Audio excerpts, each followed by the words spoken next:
நம்ம ஃபாலோவோட love story episode 1 பார்ப்போமா? Sorry, படிப்போமா?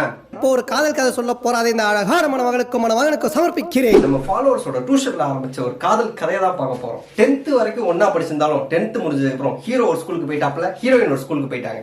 இவங்க சந்திக்கிற வாய்ப்பு டியூஷன்ல மட்டும் தான் இருந்துச்சு. டியூஷன் முடிஞ்சதுக்கு அப்புறம் நின்று வெயிட் பண்ணி பேசிட்டு வருவாங்களாம். இங்க ஸ்டார்ட் ஆயிருக்கு. அப்ப நம்ம ஹீரோ சாருக்கு நிறைய பெஸ்டிஸ்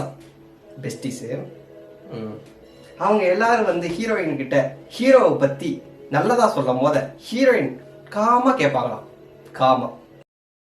இதுக்கப்புறம் தான் ஒரு ஹோல்சமான விஷயம். 2 பேரும் ஒரே காலேஜ்ல ஜாயின் பண்றாங்க. படிச்ச காலேஜ்ல இன்டர்நெட் ஒழுங்கா கிடைக்காதாம். அதனால SMS மூலமா தான் கம்யூனிகேஷன் பண்ணிப்பாங்களாம். SMS முடிஞ்சிச்சுன்னா 12 மணி வரைக்கும் வெயிட் பண்ணி அடுத்த நாள் தான் அந்த மெசேஜ் சொல்லுவாங்களாம். சூப்பர்ல.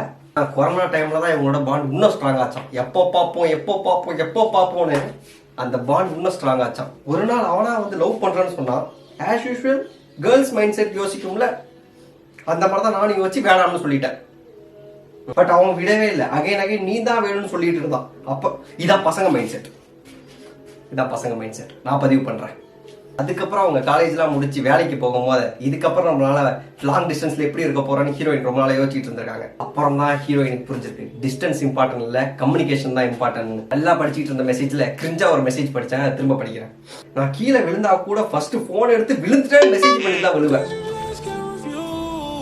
ஆனா சம்டைம்ஸ் பஸ்ல பைக்ல கப்பிள்ஸை பார்த்தா கொஞ்சம் மிஸ் பண்ணுவேன். ஒரு சின்ன சேட்னஸ் வரும். ஃபைனல் மெசேஜ் இப்போ வரைக்கும் எங்க ஸ்டோரி அப்படிதான் நடந்துகிட்டு இருக்கு. Slowly beautifully. Nice.